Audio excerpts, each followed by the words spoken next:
ابو منصور ارسلان کی باچھیں کھل گئیں اور اس نے خراسان پر اپنی قادر خان اور توغان خان کی متحدہ فوج کے حملے اور سلطان محمود کے قتل کا منصوبہ پوری تفصیل سے سنا دیا۔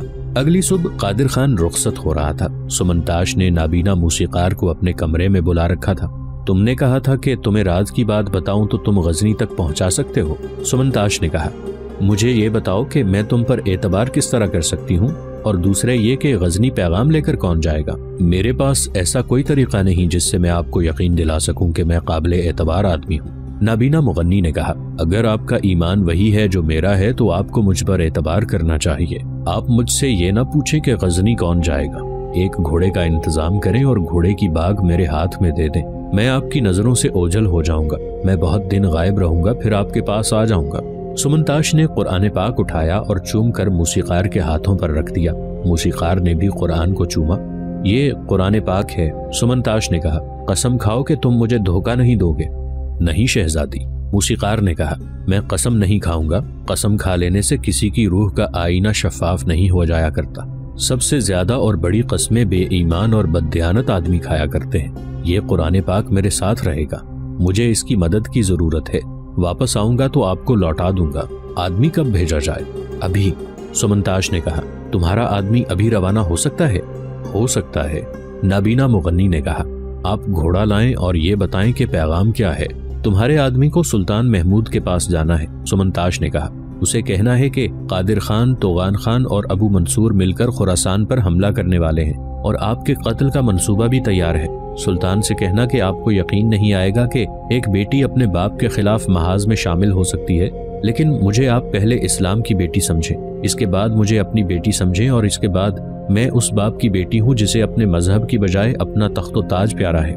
سلطان سے کہنا کہ میں جانتی ہوں کہ یہ تینوں مل کر آپ کا کچھ نہیں بگاڑ سکتے، آپ انہیں ایک حلے میں صاف کر دیں گے، لیکن جو کچھ تو خون ہوگا اسے تصور میں لائیں۔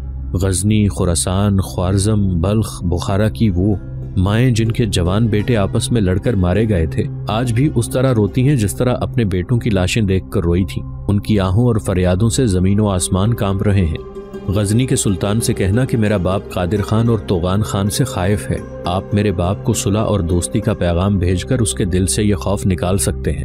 مجھے اپنی بیٹی سمجھتے ہوئے فوجوں کو کٹ مرنے سے بچا لیں، مجھے اپنے یتیم ہو جانے کا کوئی غم نہیں ہوگا، میری ماں کو بیوہ ہو جانے کا رنج نہیں ہوگا۔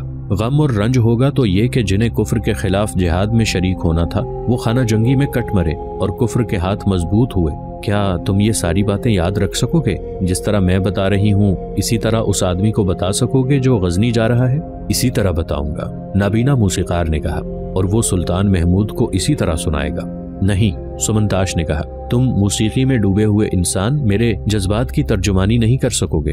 تم اپنی دنیا میں گم رہنے والے انسان اس دنیا کو نہیں جانتے جس میں انسان اپنی بادشاہی کی خاطر بے گناہ انسانوں کا خون بہاتا اور رعایا پر مذہب کا جنون طاری کیے رکھتا ہے۔ سمن شہزادی، نابینا موسیقار نے کہا، الفاظ کے بھنور سے باہر آؤ، مجھے بتاؤ کہ سلطان تک اور کیا پیغام پہنچانا ہے۔ میں سب کچھ سمجھتا ہوں اور میں سب کچھ سمجھا سکتا ہوں، تو چلے جاؤ، سمنتاش نے کہا۔ سلطان محمود سے کہنا کہ میرے باپ کو دوستی کا پیغام بھیجو اور اسے یقین دلاؤ کہ غزنی کی فوج اسے قادر خان اور توغان خان سے بچائے رکھے گی۔ ایک گھوڑا شہر سے گزر رہا تھا، اس کی باگیں پکڑے ہوئے ایک نابینا دوسرے ہاتھ میں لاٹھی اٹھائے چلا جا رہا تھا۔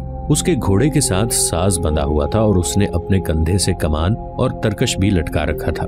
اسے بہت کم لوگ جانتے تھے اور جو اسے نابینا مغنی کے نام سے ہی جانتے تھے وہ اسے دیکھ کر ہنس پڑتے تھے کہ اندھا ترکش اور کمان لیے جا رہا ہے۔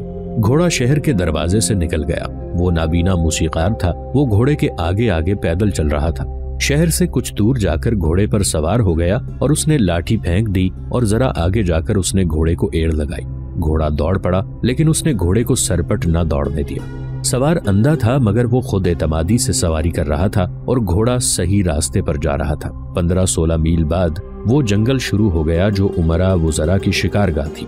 وہاں اونچی نیچی ٹیکریاں اور کھڈنالے بھی تھے۔ اس علاقے کے ہرن مشہور تھے۔ نابینا موسیقار کا گھوڑا چلا جا رہا تھا کہ ایک ہرن سامنے سے دوڑتا گزرا۔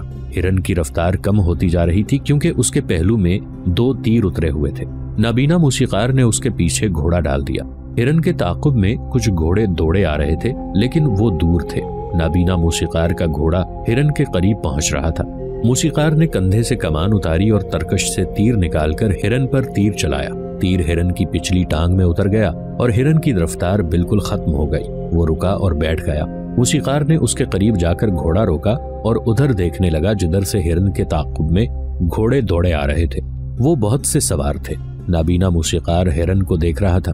گھوڑے اس کے قریب آ رکے۔ تب اس نے سواروں کو دیکھا۔ میں نے آپ کے ہرن کو گرا لیا ہے، نابینا موسیقار نے سواروں سے کہا، اور وہ گھبرا گیا۔ اس نے سواروں کو پہچان لیا تھا۔ سوار بھی اسے دیکھ کر حیران ہوئے۔ ان میں ایک قادر خان تھا اور اس کے ساتھ دوسرے گھوڑے پر اس کی بیٹی اخشی سوار تھی۔ باقی سب قادر خان کے مشیر اور محافظ تھے۔ قادر خان اسی روز ابو منصور سے رخصت ہوا تھا اور راستے میں اس نے شکار کھیلنا شروع کر دیا تھا۔ اس ہرن کو ایک تیر اس کا اور دوسرا اخشی کا لگا تھا۔ تیسرا تیر نابینا موسیقار نے چلا کر ہرن کو گرا دیا تھا۔ کیا تم نابینا مغنی نہیں ہو جس نے ہمیں ابو منصور ارسلان کے ہاں نغمے سنائے تھے؟ قادر خان نے پوچھا۔ اس کا ساز گھوڑے کے ساتھ بندھا ہوا تھا۔ اخشی نے اپنا گھوڑا موسیقار کے گھوڑے کے قریب کر کے اس کی زین کے ساتھ ساز کے ساتھ بندھا ہوا تھیلا کھول لیا۔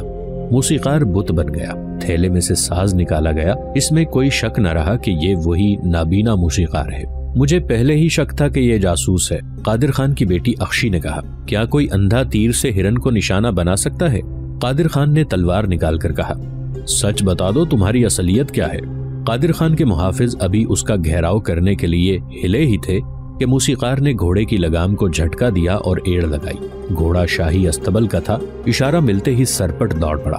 قادر خان نے حکم دیا، پکڑ لو اسے۔ محافظوں نے اس کے پیچھے گھوڑے ڈال دیے، مگر موسیقار بہت فاصلہ لے گیا تھا اور وہ ایک ٹیکری کی اوٹ میں چلا گیا تھا۔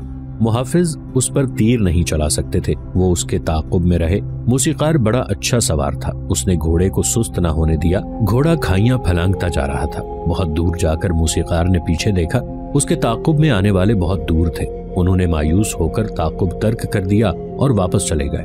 ابو منصور کو اطلاع ملی کہ قادر خان جو رخصت ہو گیا تھا واپس آ گیا ہے۔ ابو منصور دوڑتا باہر آیا۔ قادر خان نے اسے بتایا کہ اس کے دربار کا نابینا مغنی نابینا نہیں اور وہ بھاگ گیا ہے۔ وہ سلطان محمود کا جاسوس ہے۔ قادر خان نے کہا، ہماری رات کی باتیں سن گیا ہوگا۔ رات کو وہ اس کمرے کے قریب بھی نہیں تھا جس میں ہم باتیں کر رہے تھے۔ ابو منصور نے کہا، ہم معلوم کریں گے وہ رات کہاں تھا۔ مجھے آپ کی بیٹی پر شک ہے۔ قادر خان کی بیٹی اخشی نے کہا، وہ سلطان محمود کی شیدائی ہے اور یہ موسیقار اس کا منظور نظر تھا۔ مجھے آپ کی بیٹی کے بوڑھے اتالیق پر بھی شک ہے کہ وہ غدار ہے۔ ابو منصور سوچ میں پڑ گیا۔ وہ جانتا تھا کہ سلطان محمود کے خلاف لڑائی کے سخت خلاف ہے۔ اس کے اتالیق کے متعلق اسے معلوم نہیں تھا۔ قادر خان اور اخشی ابو منصور کے پیچھے پڑ گئے کہ وہ اتالیق اور اپنی بیٹی کے خلاف کچھ کرے، مگر ابو منصور اپنی بیٹی کے خلاف کوئی کارروائی نہیں کرنا چاہتا تھا۔ پھر بھی دونوں کو بلا لیا گیا۔ جب سمنتاج سے یہ کہا گیا کہ نابینا موسیقار نابینا نہیں تھا تو وہ بہت حیران ہوئی۔ وہ مان نہیں رہی تھی۔ سنو بوڑھے، قادر خان نے اتالیق سے کہا، تم جس کا نمک کھاتے ہو اسی کے خلاف غداری کرتے ہو۔ اگر بتا دو کہ وہ موسیقار یہاں سے کیا خبر لے گیا ہے تو ہم تمہیں بخش دیں گے، ورنہ بہت بڑی موت مرو گے۔ خبردار۔ سمنتاش اپنے اتالیق کے سامنے کھڑی ہو گئی اور قادر خان سے کہا، اگر میرے اتالیق کی کسی نے توہین کی تو کوئی نہیں بتا سکتا کہ یہاں کیا ہوگا۔ ہم کاشغر کے غلام نہیں۔ ایک طرف ہو جاؤ سمن۔ اتالیق نے قادر خان سے کہا، ایک ذرا سے خطے کی بادشاہی تمہیں خدا نہیں بنا سکتی۔ میں سلطان محمود کا حامی نہیں، حق کا حامی ہوں۔ میں موسیقار کو اندھا سمجھتا رہا۔ میں تم سب کو اندھا سمجھتا ہوں۔ اگر وہ اندھا غزنی کا جاسوس تھا تو وہ آنکھوں کا اندھا تھا، روح کا اندھا نہیں تھا۔ اس کے اندر ایمان کی روشنی تھی۔ مجھے کچھ خبر نہیں کہ وہ کیا خبر لے کر گیا ہے، لیکن میں یہ کہنے سے بالکل نہیں ڈروں گا کہ وہ اگر جاسوس تھا تو پکا مسلمان تھا۔ قادر خان نے ابو منصور کے کان کے ساتھ منہ لگا کر بلند آواز سے کہا، اس بوڑھے کو قید خانے میں ڈال دیں، یہ ہماری جڑیں کاٹ رہا ہے۔ ابو منصور نے اتالیق کی طرف دیکھا۔ اسے شاید یاد آ گیا ہوگا کہ یہ بزرگ صورت انسان جو عمر کی آخری منزل کے قریب پہنچ چکا تھا، اس کے باپ کا بھی اتالیق تھا۔ اس کا اتالیق بھی یہی تھا اور اب اس کی بیٹی بھی اس سے تعلیم و تربیت حاصل کر رہی تھی۔ آپ اس کا حکم مانیں گے یا اپنے خدا کا؟ بزرگ اتالیق نے کہا، اگر آپ کو دنیا عزیز ہے تو میں آپ کو بتا دیتا ہوں کہ شکست آپ کے مقدر میں لکھ دی گئی ہے۔ اگر آپ رعایا کی بغاوت برداشت کر سکتے ہیں تو اتالیق کو قید میں ڈال دیں۔ سمنتاش نے اپنے باپ کے کان کے ساتھ منہ لگا کر کہا اور وہ باہر نکل گئی۔ قادر خان، ابو منصور نے کہا، میں نے آپ کے ساتھ دوستی کا اور فوجیں اکٹھی استعمال کرنے کا معاہدہ کیا ہے، آپ کی اطاعت قبول نہیں کی۔ مجھے اتنا کمزور نہ سمجھیں کہ میں آپ کے حکم کا پابند ہو جاؤں۔ معلوم ہوتا ہے آپ سلطان محمود سے ڈرتے ہیں۔ قادر خان نے کہا، کیا آپ کو یقین نہیں آیا کہ میں اور توغان خان آپ کے ساتھ ہیں؟ سلطان محمود کا نہیں، ابو منصور نے کہا، میرے دل میں خدا کا کچھ خوف ہے ابھی باقی۔ مجھ پر بادشاہی کا نشہ ابھی اتنا سوار نہیں ہوا کہ میں نے جس کے ہاتھوں میں تعلیم و تربیت پائی ہے اسے قید میں ڈال دوں۔ آپ چلے جائیں اور اس یقین کے ساتھ جائیں کہ میں سلطان محمود کے ساتھ جنگ میں آپ کے ساتھ ہوں۔ اس نے اتالیق کو چلے جانے کا اشارہ کیا۔ اتالیق باوقار چال چلتا باہر نکل گیا۔ سلطان محمود کو اس کے جاسوس کیا خبر دیں گے؟ ابو منصور نے کہا، یہی کہ ہم خراسان پر حملہ کریں گے۔ یہ کوئی ڈھکی چھپی بات نہیں، وہ جانتا ہے ہم اس کے دشمن ہیں۔ اس نے خراسان کے دفاع کا انتظام کر رکھا ہے۔ آپ گھبرائیں نہیں، تیاری میں زیادہ وقت نہ لگائیں۔ قادر خان رخصت ہو گیا۔ اتالیق سمنتاش کے پاس چلا گیا اور اس سے پوچھا کہ یہ کہاں تک درست ہے کہ موسیقار نابینا نہیں تھا۔ سمنتاش نے اسے بتایا کہ وہ اسے نابینا ہی سمجھتی رہی ہے اور سلطان محمود کو اسی نے پیغام بھجوایا ہے، لیکن موسیقار نے کہا تھا کہ وہ کسی اور کو بھیجے گا۔ آنے والی تباہی کو خدا ہی روک سکتا ہے۔ اتالیق نے کہا، میں نے یہی پیغام بھجوایا ہے کہ تباہی کو روکو۔ سمنتاش نے کہا، اگر ضرورت پڑی تو میں خود غزنی چلی جاؤں گی، خواہ مجھے کیسی ہی سزا بھگتنی پڑے۔ بزرگ اتالیق نے سمنتاش کو جو تعلیم دی تھی وہ رنگ دکھا رہی تھی۔ سمنتاش نڈر اور بے خوف ہوتی جا رہی تھی۔ وہ جوان آدمی جو ابو منصور کے محل میں جھکا جھکا مرا مرا اداس سا نابینا موسیقار بنا ہوا تھا، وہ خراسان کے پہاڑوں، چٹانوں اور جنگلوں کو چیرتا جا رہا تھا۔ اس کی گردن تنی ہوئی اور سینہ پھیلا ہوا تھا۔ گھوڑے کو آرام دینے کے لیے وہ اس کی رفتار کم کر دیتا اور بڑی پرسوز آواز میں گانے لگتا۔ گھوڑا یوں چلا جا رہا تھا جیسے اس کی آواز سے مسحور ہو کر چلا جا رہا ہو۔ اسے اب پکڑے جانے کا خطرہ نہیں تھا۔ وہ غزنی کی سلطنت میں داخل ہو چکا تھا۔ غزنی ابھی دور تھا۔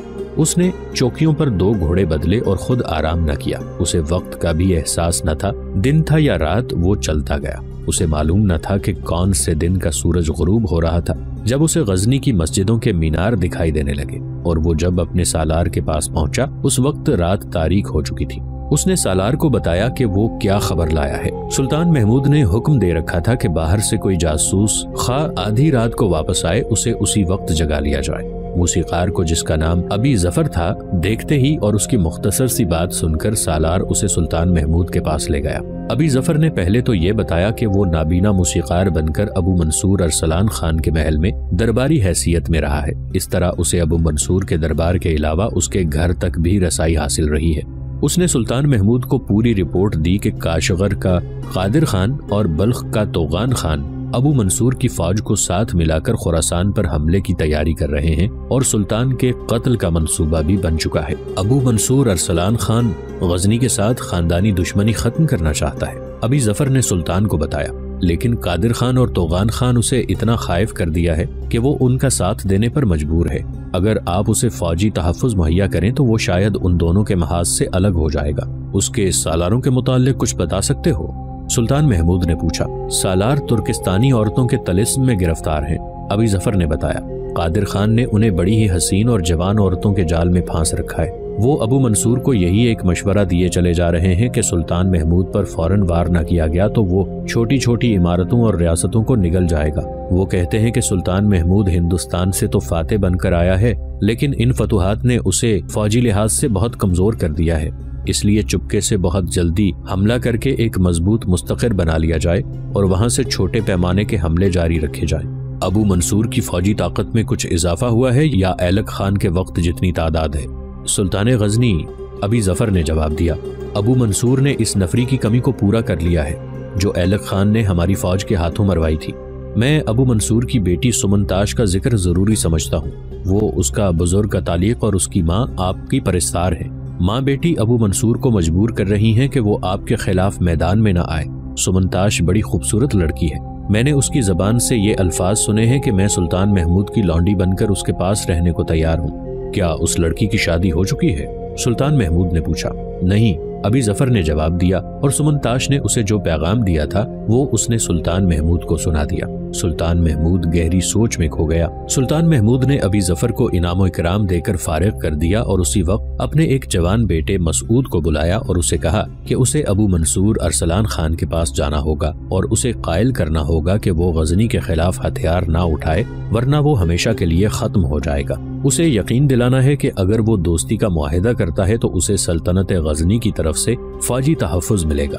سلطان محمود نے مسعود بن محمود کو بہت سی ہدایات دی اور اسے بتایا کہ اس کے ساتھ کون کون جا رہا ہے۔ مسعود دوسرے ہی دن روانہ ہو گیا۔ اس کے ساتھ 2 مشیر تھے، دونوں فوجی تھے اور 20 گھڑ سواروں کا محافظ دستہ بھی اس کے ساتھ تھا۔ 12-13 دنوں کی مسافت تھی۔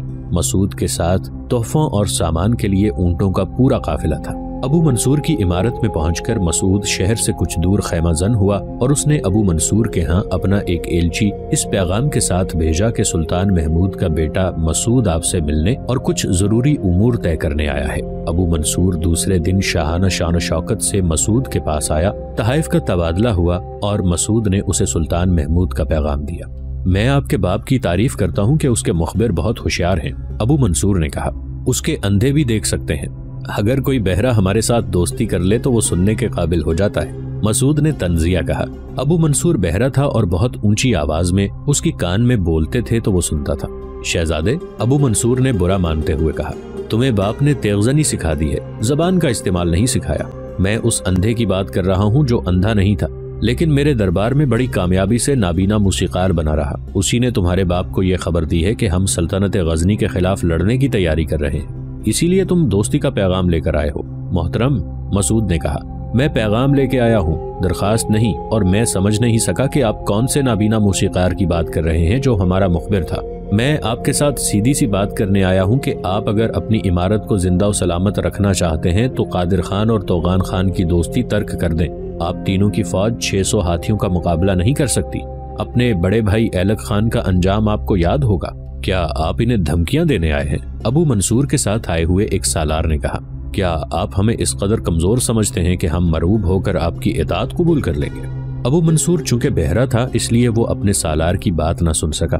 مسعود نے سالار سے بات کی تو ابو منصور وہ بھی نہ سن سکا۔ وہ دونوں کو باری باری دیکھتا اور سٹ پٹاتا تھا کہ یہ آپس میں کیا باتیں کر رہے ہیں۔ کچھ مجھے بھی بتاؤ، ابو منصور نے اپنے سالار سے کہا۔ تم لوگ کیا بات کر رہے ہو؟ یہ کہہ رہے ہیں کہ آپ کاشغر اور بلخ والوں کی دوستی سے باز نہ آئے تو ہم آپ پر حملہ کر کے آپ کو تباہ و برباد کر دیں گے۔ ابو منصور نے مسعود کو غسیلی نگاہوں سے دیکھا اور کہا، دیکھو شہزادے، اگر تم ہمیں دھمکی دے کر ہمارے ساتھ دوستی کرنے آئے ہو تو واپس چلے جاؤ اور اپنی فوج کے ساتھ آنا۔ مسعود نے ابو منصور کے کان میں بلند آواز سے کہا، اگر حکمران بہرا اور سالار جھوٹا ہو تو ملک اور رعایا کا خدا ہی حافظ ہے۔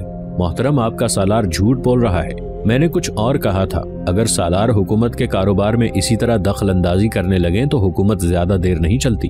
کچھ دیر بحث و مباحثہ ہوتا رہا۔ مسعود نے ابو منصور کو اس حد تک قائل کر لیا کہ اس نے کہا، آپ چند دن یہاں رہیں، ہم سوچ کر جواب دیں گے۔ اتنے دن آپ شکار کھیل سکتے ہیں، آپ کے آرام کا، کھانے کا اور دل بہلانے کا پورا انتظام کیا جائے گا۔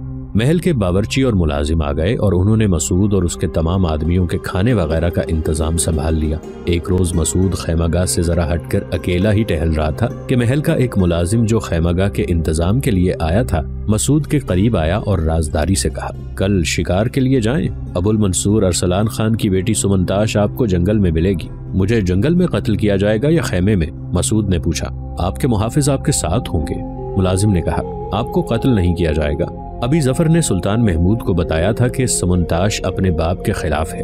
سلطان محمود نے مسعود کے ساتھ سمنتاش کا ذکر ویسے ہی کیا تھا۔ ایک شہزادی کا اپنے باپ کے خلاف ہونا کوئی معنی نہیں رکھتا تھا۔